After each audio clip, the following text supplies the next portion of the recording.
Hello everyone, welcome to Sanmarga classes.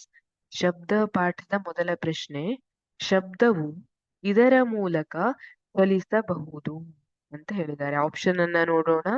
ಘನಗಳ ಮೂಲಕ ಮಾತ್ರ, option B ದ್ರವಗಳ ಮೂಲಕ ಮಾತ್ರ, ಆಪ್ಷನ್ ಸಿ ಅನಿಲಗಳ ಮೂಲಕ ಮಾತ್ರ, ಆಪ್ಷನ್ ಡಿ ಘನ ದ್ರವ ಮತ್ತು ಅನಿಲಗಳಲ್ಲಿ ಅಂತ ಹೇಳಿದ್ದಾರೆ.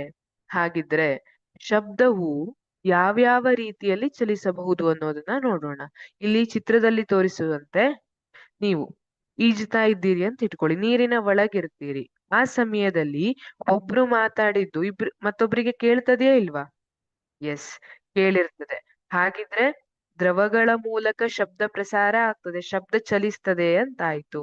ಈಗ ನೀವು ತರಗತಿಯಲ್ಲಿ ಇದ್ದೀರಿ, ಶಿಕ್ಷಕರು ಮಾತಾಡ್ತಾ ಇರುವಂತದ್ದು ನಿಮಗೆ ಕೇಳ್ತಾ ಇದೆ, ನಿಮ್ಮ ಫ್ರೆಂಡ್ಸ್ ಮಾತಾಡ್ತಾ ಇರುವಂತದ್ದು ನಿಮ್ಗೆ ಕೇಳ್ತಾ ಇದೆ, ಸ್ಕೂಲ್ ಬೆಲ್ ಆಗುವಂತದ್ದು ನಿಮ್ಗೆ ಕೇಳ್ತಾ ಇದೆ.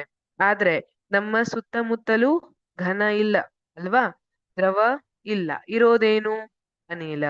ಹಾಗಿದ್ರೆ ಅನಿಲದಲ್ಲಿ ಕೂಡ ಶಬ್ದ ಚಲಿಸ್ತದೆ ಅಂತ ಆಯ್ತಾ?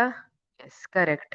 ಈಗ ನೀವು ಬೆಂಚಿಗೆ ಒಂದು ಕಿವಿಯನ್ನ ಇಡಿ, ಇನ್ನೊಂದು ಕಿವಿಯನ್ನ ಬೇಕಾದ್ರೆ ಮುಚ್ಕೊಂಡಿರಿ. ನಿಮ್ಮ ಫ್ರೆಂಡ್ ಹತ್ರ ಮಾತಾಡ್ಲಿಕ್ಕೆ ಹೇಳಿದ್ರೆ ಆ ಮಾತು ನಿಮ್ ತನಕ ಕೇಳ್ತದಾ? ಕೇಳ್ತದೆ.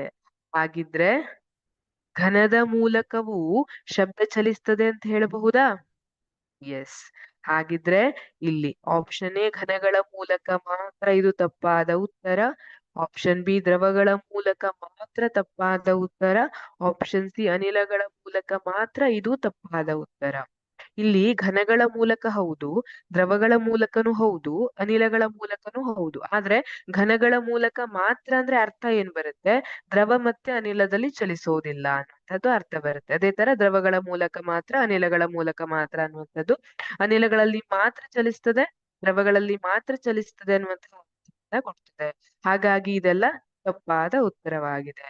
ಆಪ್ಷನ್ ಡಿ ಘನ, ದ್ರವ ಮತ್ತು ಅನಿಲಗಳಲ್ಲಿ ಚಲಿಸಬಹುದು, ಇದು ಸರಿಯಾದ ಉತ್ತರ. ಆಪ್ಷನ್ ಡಿ ಸರಿಯಾದ ಉತ್ತರ. Thank you.